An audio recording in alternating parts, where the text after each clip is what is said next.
Good evening and welcome to the Business Day. I'm Vashan Brown. In a rare show of cooperation, the country's two main telecoms firms are complaining that attacks on their network infrastructure have escalated to another level. Flow and Digicel argue that vandals aren't merely damaging their network. They say the perpetrators are now burning cell towers to the ground on the false pretense that the sites cause COVID-19. Andrew Laidley has the details. These images show what was left of Digicel's cell tower in Ensom, St. Catherine, after vandals set the facility ablaze Wednesday. Flow's country manager Stephen Price says there was a similar attack at one of his facilities recently in Hampton Green, St. Catherine. Chief Operating Officer at Digicel Group, Brian Bennett Easy, says the rise in malicious attacks stem from misinformation about the island's broadband offerings. In the last 4 or 5 days, both Digicel and Flow would have had cell sites damaged, and primarily because one of the things that is being circulated on the internet is that the primary cause of COVID is the implementation of 5G services in China, and that sentiment has proliferated right across the globe. That is absolute rubbish. To make matters worse, neither Flow nor Digicel have any 5G services on the island. The telecoms leaders noted that this is happening at a time when the nation is more dependent on the internet than ever before. With that in mind, Mr. Price is demanding that the government consider implementing orders under the Emergency Powers Act to protect telecoms network against attacks like these. We've had over 60 instances of theft and vandalism since January this year.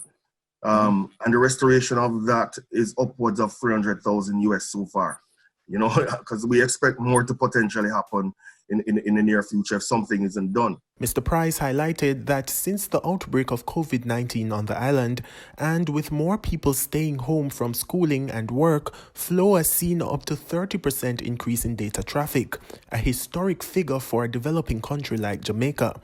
As for the Prime Minister's plan to transition into a digital society in the post-COVID-19 period, Mr. Bennett Easy says those dreams will only be aspirational if telecoms cannot get the protection they need against this type of vandalism. All of what the Prime Minister is talking about whether it's becoming the new norm or not, social distancing, working from home, all of that stuff, none of that is possible if your infrastructure doesn't work.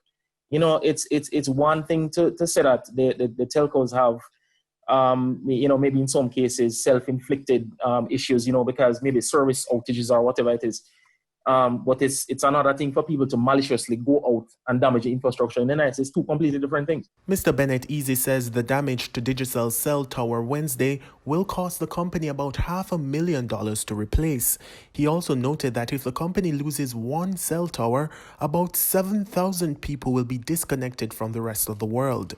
Both companies are urging Jamaicans to refrain from spreading misinformation, which is only increasing the nation's vulnerability during this pandemic.